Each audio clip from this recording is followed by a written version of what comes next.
Smith made headlines in December when she revealed she had quit her job and divorced her husband after falling in love.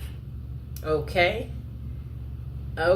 So I guess she fell in love with the prisoner.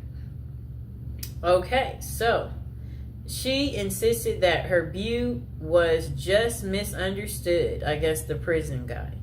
This came after he had been dubbed the most hated man in America for price gouging a drug for people with HIV. Bizarre though, the story was Smith, I believe that's her last name. Yeah, Christy. I don't know why they won't just call her Christy. Has plenty of company. For every incarcerated man, it seems there's a woman interested in being his pen pal or more. Okay?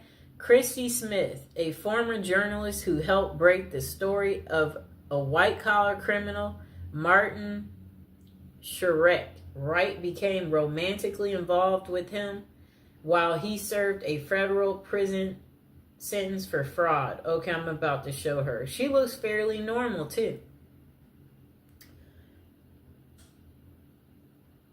She's, normal looking lady. And, he's the genius. I'm trying to say, I guess, he thought he was the genius. He didn't know he would get caught.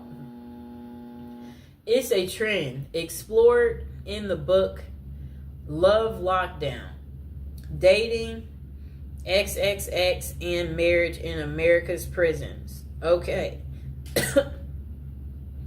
Greenwood decided to start researching prison marriages after her own extensive correspondence with jail white-collar criminal Samuel Israel III, currently serving a 22-year sentence in Butner, North Carolina federal prison for mail fraud and investment advisor fraud. Oh no. Some of this, it does make you wonder, how do these people get into committing these crimes? Or what? How does it start? What do you get away with one thing and then it makes you think, oh, I could do that again and get away with it, and then you keep getting comfortable enough. You get so comfortable that you keep on, and then you eventually leave footprints.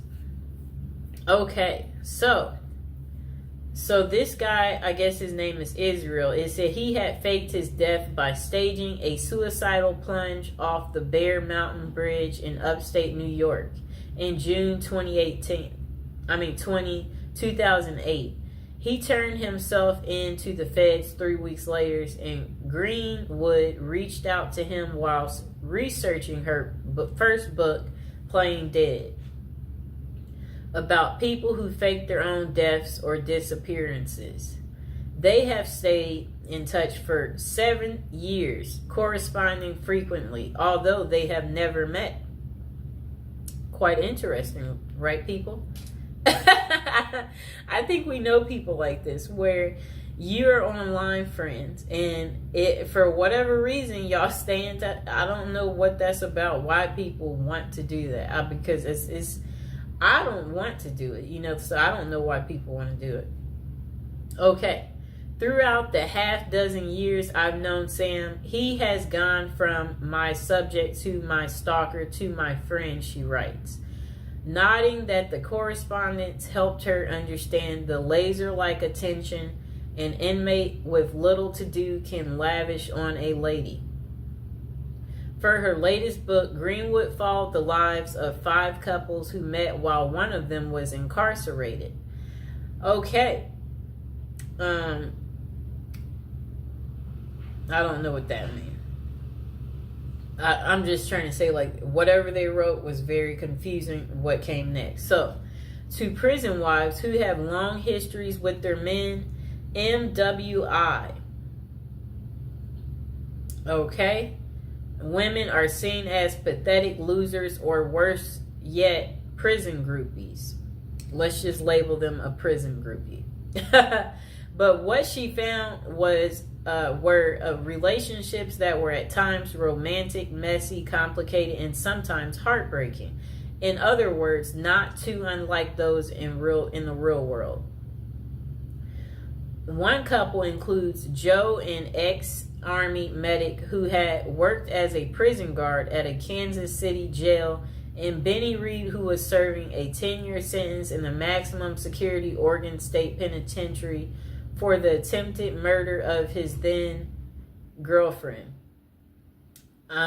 It shows Joe and Benny Reed, who met on a prison pen pal site, on their wedding day, and they are kissing. I'm going to show the picture.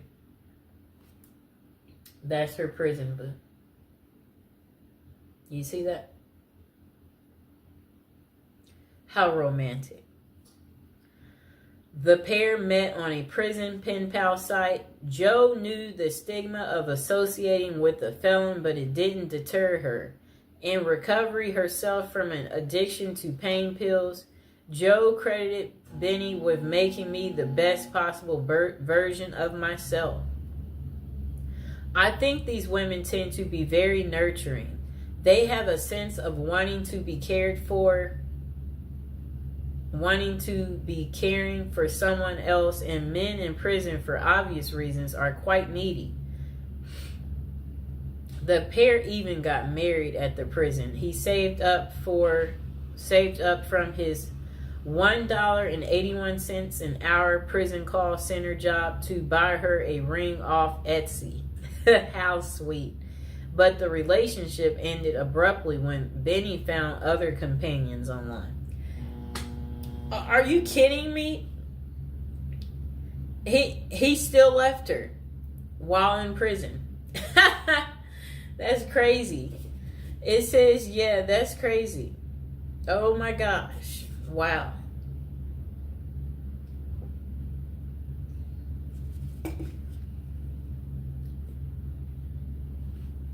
I'll reread that part for you. The pair had even got engaged at the prison. He saved up from his $1.81 an hour prison call center job to buy her a ring off Etsy. But the relationship, it ended abruptly when Benny found other companions online. Wow. Even in prison, they cheat and they're greedy. Just why do women fall for imprisoned men? According to Dr. Fred Berlin, director of the Johns Hopkins XXX and Gender Clinic, there tends to be this trait of intense mothering in prison wives, writes Greenwood. I think these women tend to be very nurturing. They have a sense of wanting to be caring for someone else, and men in prison, for obvious reasons, are quite needy. But not every prison wife goes into a pen pal relationship looking for love. Sheila Rule, a longtime foreign correspondent for New York Times, met Joe Robinson while doing volunteer work for a prison ministry. She was corresponding with more than a dozen inmates when a compelling letter came from Robinson, an East New York native serving 25 years for murder. Now, I have to look at this close up. I guess she was really lonely too. Okay, I'm looking at them. Oh, how are they in bed together? They must. She must spent that one weekend day with him. This is funny. He has on regular clothes. Let me show the picture. Yep, she met him during her volunteer. Okay, so look. That lady I showed you, Sheila, a longtime foreign correspondent for New York Times, met Joe Robinson, the guy that you saw there, while doing volunteer work for a prison ministry. She was corresponding with more than a dozen inmates when a compelling letter came from Robinson, an East New York native serving 25 years for murder. As a pen pal, he was looking for a young lady, and Rule, who had been married twice, was in her 50s, 20 years his senior. She let him down and flat out told him that she couldn't be his companion but could be his friend. For a year, The two exchanged letters that were deeply vulnerable but very flirtatious. In 2003, he convinced her to visit him in person, where the relationship switched from friendship to romance. And they wed in 2005. That's 2 years later, after he convinced her to visit him. They've now been married 15 years, 12 of which Robinson was in prison. She says the marriage is happy and familiar, like an old shoe. That's so funny. Like, it's like a shoe. Still, Rue initially told few people about the relationship. When she decided to tell a friend she thought was progressive, the friend asked how she could be with someone charged with murder. I'm not marrying Joe's past, she told the friend. I'm marrying the person he's become. Do you like her excuse? So that's the end of Terrible Crimes. How it couldn't stop these ladies from marrying men behind bars. I hope you guys liked the video. Don't forget to like and subscribe. Let me know, are you enjoying